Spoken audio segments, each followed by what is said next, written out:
요즘 우리가 예배에 대해서 많은 시간을 함께 말씀을 나눴습니다. 로마서 12장 1절에 영적 예배 이렇게 번역된 로기겐 나트레이안이라는 말은 합리적인 예배, 말이 되는 예배라는 뜻이기도 합니다. 사실 경우에 따라서 우리는 예배를 드리지만 말이 되지 않는 예배, 비합리적인 예배를 드릴 수도 있습니다.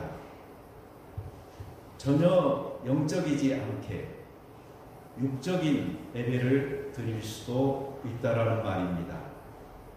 하나님과 아무런 접촉점도 없이 단지 사람의 노력으로, 사람의 잔치로, 때로는 사람의 광란으로 끝나는 예배도 없지는 않습니다. 이런 예배는 예배라는 이름으로 함께 모여 하나님께 드리지만 허공을 치는 예배라고 할 수 있습니다.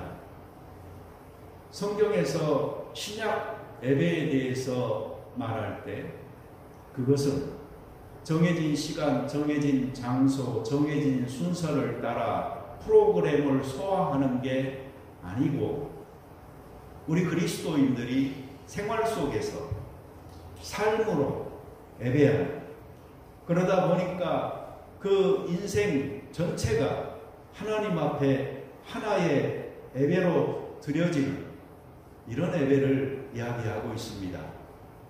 이것은 정말로 멋진 그리스도인의 모습이다라고 생각합니다. 이것을 위해서 성경은 반드시 우리가 해야 할 것 두 가지를 이야기하고 있는데, 그 첫째가 하나님의 뜻을 분별하면서 사는 작업입니다. 왜 제가 여기서 작업이라고 했을까요? 그 분별이라는 것은 내가 힘써서 해야 하는 것이기 때문입니다. 하나님의 선하시고 기뻐하시고 온전하신 뜻은 분명히 있습니다. 그런데 그 뜻이 무엇인지 우리 각자가 자기 삶의 현장에서 고뇌하고 분별하면서 힘써서 추구하고 순종하여 살아야 하는 것이기 때문에 그것은 바로 우리의 작업인 것입니다. 이것이 하나님의 나라와 그의 의를 구하는 삶이요 영적 예배자의 참된 모습이다 라고 할 수 있습니다. 우리가 크리스찬으로서 이 작업에 소홀하게 되면은요, 결국은 하나님의 뜻이 아니고 내 뜻만 주장하다가 내 뜻만 이루기 위하여서 쫓아 살다가 끝나버릴 수가 있는 것입니다. 이것은 믿음이 아무리 좋아도 별 수 없습니다. 성경에 보면 베드로가 그 좋은 애이지요. 주는 그리스도시요 살아계신 하나님의 아들이십니다. 정말로 위대한 고백을 했지만 그 말씀을 듣고 나서 흡족하셨는지 예수님께서 너가 참 복되다라고 이야기하시고, 그것을 너게 알게 한 이는 혈육이 아니고 하늘에 계신 내 아버지라 이렇게까지 칭찬을 해주셨어요. 너에게 그 믿음의 고백을 할 수 있도록 해주신 분은 바로 하늘에 계신 내 아버지다. 이제 너를 베드로라고 하겠다. 내가 이 반석 위에 내 교회를 세우리니 음부의 권세가 이기지 못할 것이다. 정말 위대한 장면이잖아요. 얼마나 위대한 칭찬이고 축복입니까? 그런데 예수님께서 자기가 예루살렘에 올라가서 고난을 받고 죽임을 당하고 제3일에 살아나야 할 것을 이야기를 하시니까 베드로가 예수님을 붙잡고 항변하여서 말합니다. 주여 그리마옵소서. 이 일이 결코 주에게 미치지 아니하리이다. 그때 예수님께서 이런 말씀하셨죠. 사탄아, 내 뒤로 물러가라. 너는 나를 넘어지게 하는 자로다. 너가 하나님의 일을 생각하지 아니하고 도리어 사람의 일을 생각하는도다. 누구든지 나를 따라오려거든 자기를 부인하고 자기 십자가를 지고 나를 쫓을 것이니라. 하나님의 일을 생각하지 아니하고 사람의 일을 생각하게 되면 아무리 위대한 신앙 고백을 한 후에라도 즉시로 이렇게 될 수 있는 것이 연약한 우리 사람들인 것입니다. 실제로 베드로는 이 사건 말고도 다른 제자들이 다 예수님을 부인하고 떠난다고 할지라도 나는 예수님과 함께 죽겠다고까지 말한 그였지만 자기 스스로가 예수님을 부인하고 저주까지 하는 그런 자리로 나아가지 않았습니까? 우리는 이렇게 연약한 존재들입니다. 그러니 우리의 생각 속에서 늘 하나님의 선하고 기뻐하시고 온전하신 뜻이 무엇인지를 분별하려고 하는 이 마음, 이것을 가지고 살아가야 되는 것이죠. 주기도문에서 우리 늘 기도하잖아요. 하나님의 뜻이 이 땅에서 이루어지기를 원하나이다. 이 마음으로 살아갈 때에 우리의 삶 속에 하나님의 통치, 주재권, 그 다스림이 실행될 수가 있는 것입니다. 또 한 가지, 우리가 정말 삶으로 예배하는 그리스도인들이 되려면 하나님께서 우리에게 주신 은사를 따라서 살아야 합니다.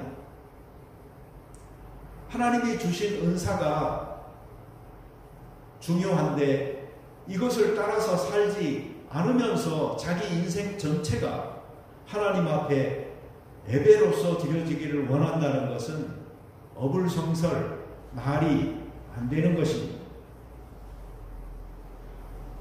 보통 사람들이 착각하는 게 하나 있습니다. 뭐냐면 은사는 자기가 잘하는 것이다. 이렇게 너무나 쉽게 단정해버린다는 사실입니다.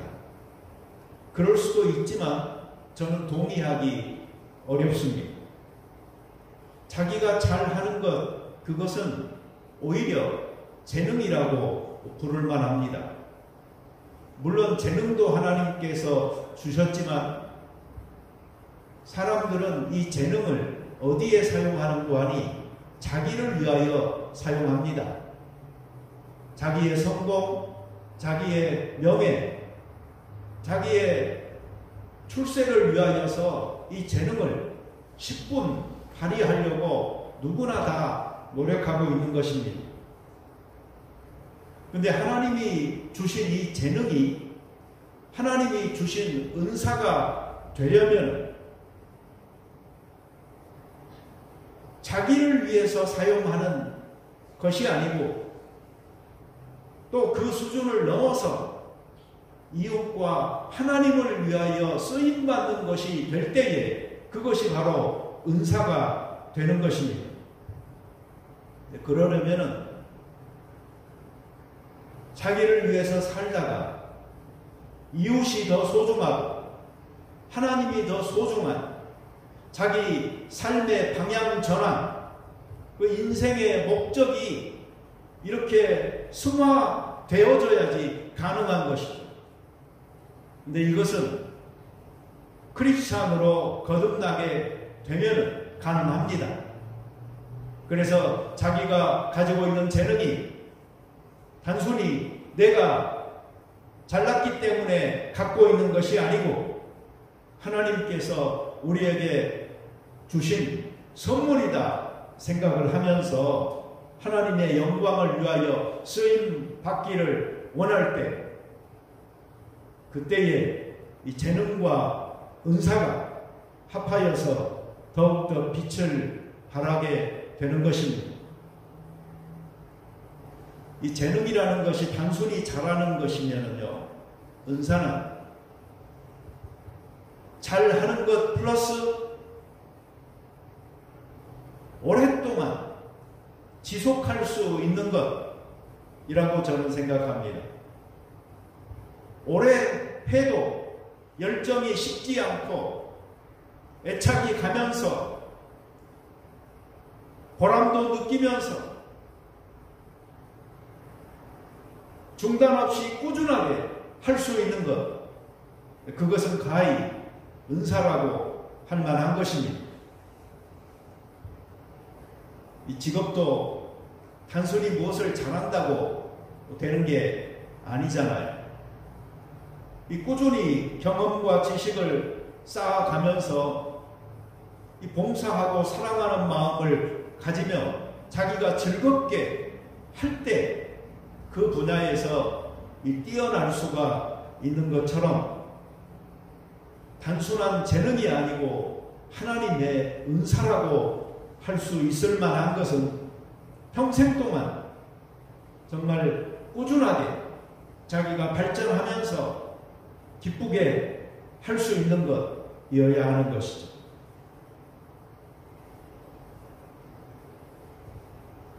제가 두 가지 말씀드렸죠.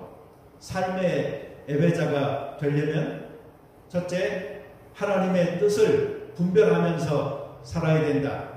둘째, 자기에게 주신 하나님의 은사를 잘 활용하면서 살아야 된다.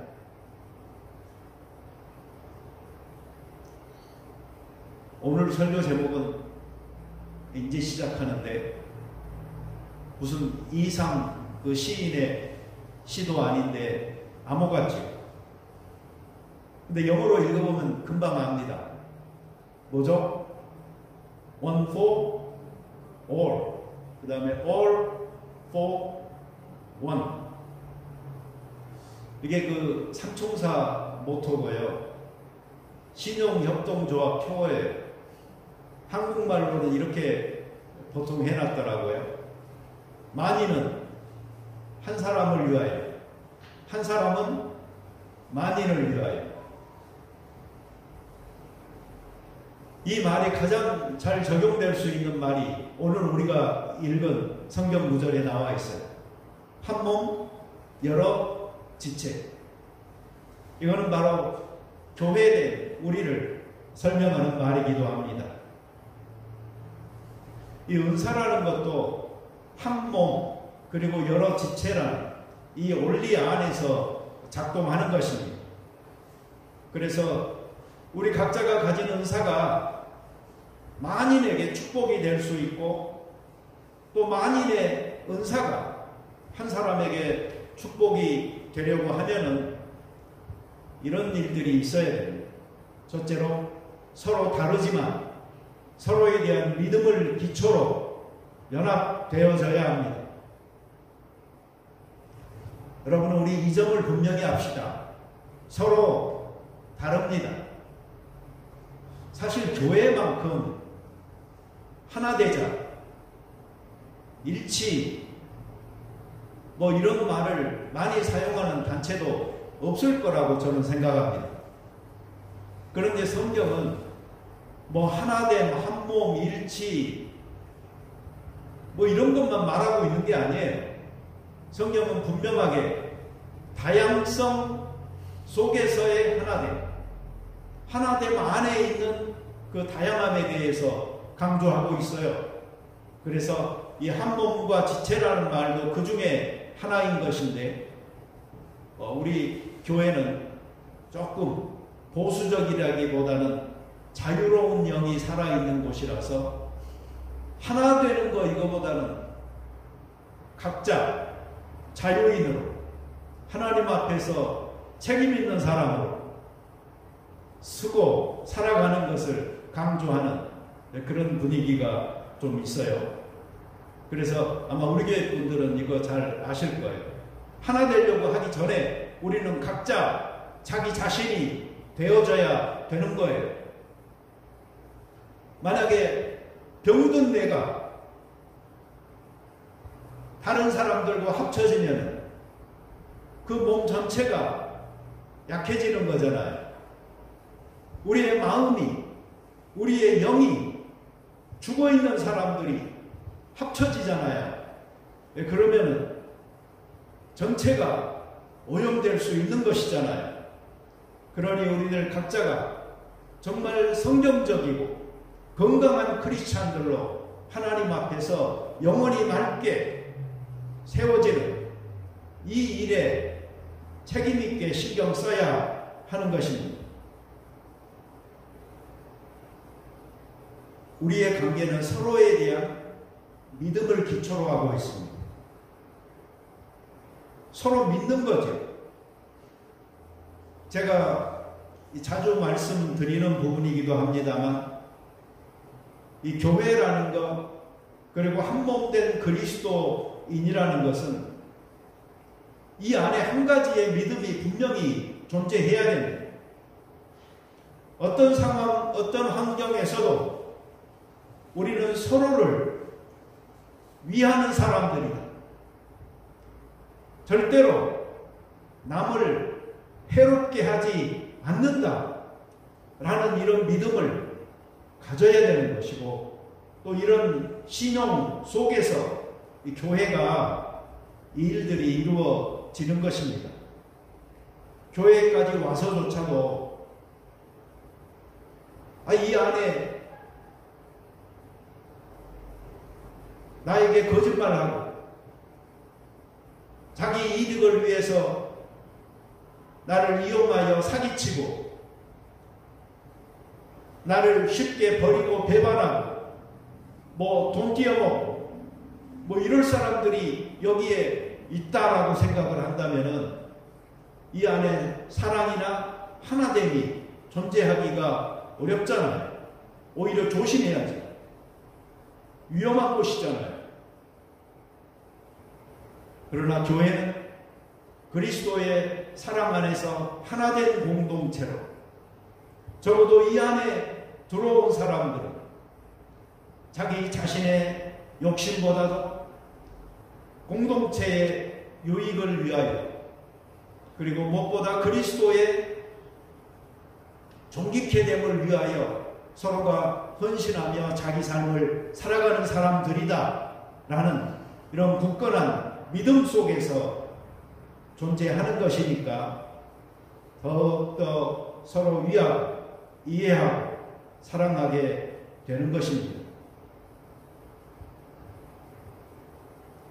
두 번째로 보면은 우리가 몸이다 지체다라는 말은요, 서로를 귀히 여겨서 서로 잘 보완해주는 그런 역할들을 해야 합니다. 고린도전서 12장 23절 24절에 우리가 몸에 덜 귀히 여기는 그것들을 더욱 귀한 것들로 입혀주며 부족한 지체에게 종기를 더하사라는 말이 있고요. 26절 27절에 만일 한 지체가 고통을 받으면 모든 지체가 함께 고통을 받고 한 지체가 영광을 얻으면 모든 지체가 함께 즐거워하느니라. 너희는 그리스도의 몸이요 지체의 각 부분이라. 이렇게 이야기하고 있습니다. 어떤 지체도 다른 지체보다 덜 귀하거나 못났거나 쓸모없는 지체는 없다. 오히려 너희 중에서 더 연약해 보이는 그 지체가 하나님께서는 더 영광스럽게 옷 입히시니 너희가 서로를 귀하게 여기고 받으라. 이런 말씀입니다. 그래서 세상 속에서는요, 누가 뭘 못하면 지적받고 왕따가 되고, 하지만 교회 안에서는 그런 일이 안 생겨야 하는 것이고 실제로 안 생깁니다. 부족함을 보면은 비난하지 아니하고 오히려 그 부족함을 내가 어떻게 채워서 완전하게 할 수 있을까 하는 마음으로 서로를 살펴서 보고 있기 때문에 그런 거예요. 그래서 내 힘과 내 재능이 더해져서 저 사람이 온전하게 설 수 있기를 바라서 그 인생을 축복하는 수단으로 내가 사용되어지기 원하는 마음에서 대함이 이곳에 바로 진정한 사랑의 공동체가 만들어지는 것입니다. 겸손이라는 말의 두 가지 반대말 기억하시죠? 하나는 교만이고 하나는 자기 비하입니다. 이 두 가지 다 문제입니다. 왜 그런가 하니 이것이 바로 공동체를 허물기 때문입니다. 교만한 사람은 자기가 최고인 줄 알아요. 교만한 말, 교만한 행동 하나하나가 다 찌르는 가시요, 활이요, 창입니다. 자기를 귀하게 여기는 것 적당하면은 참 좋은 것입니다. 오히려 건강한 자존심이라는 것은 심지어 고상하기까지 한 것이고 아름다움까지 갖춘 것입니다. 그러나 지나치면 눈에 거슬리지요. 많이 지나치면 꼴불견이라고 하잖아요. 정말 못 봐주겠으면 정신병이라고 하잖아요. 나만 그런가요? 여러분들은 다 좋으신 분들이라서 그런 생각도 말도 안 하시는 것 같아요. 근데 저는 그러더라고요. 교만한 사람이 있으면 공동체가 상처를 받고 깨지고 무너져 내립니다.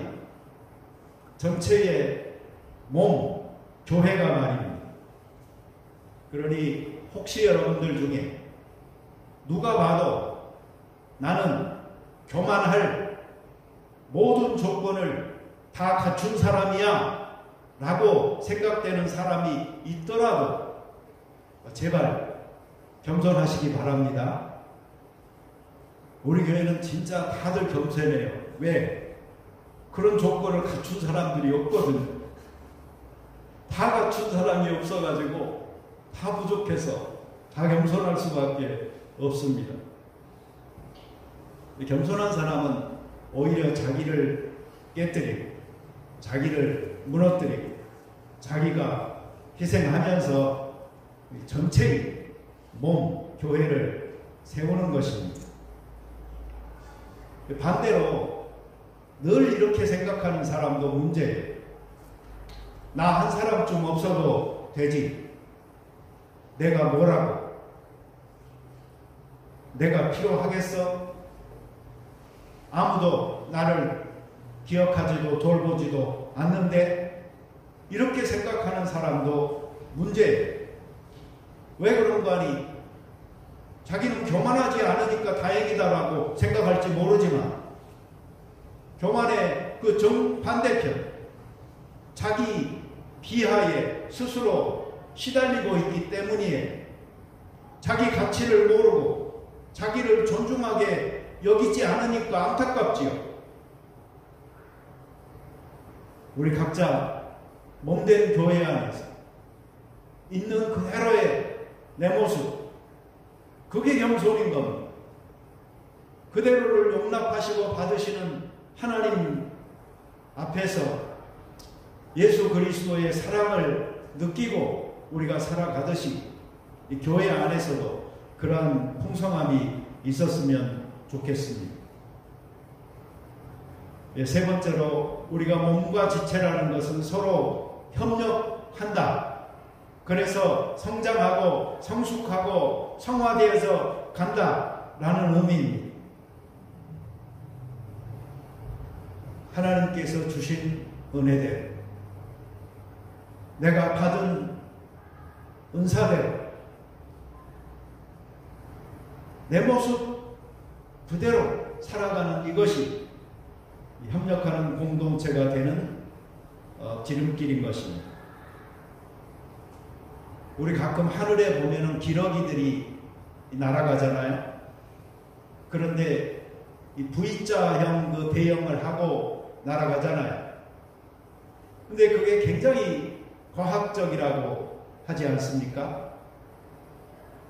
왜 그러하니 앞에서 날개짓을 해서 일으키는 그 바람 파도가 그 뒤에 오는 새에게 힘을 실어줘서 71%나 쉽게 날 수 있도록 한다는 거예요.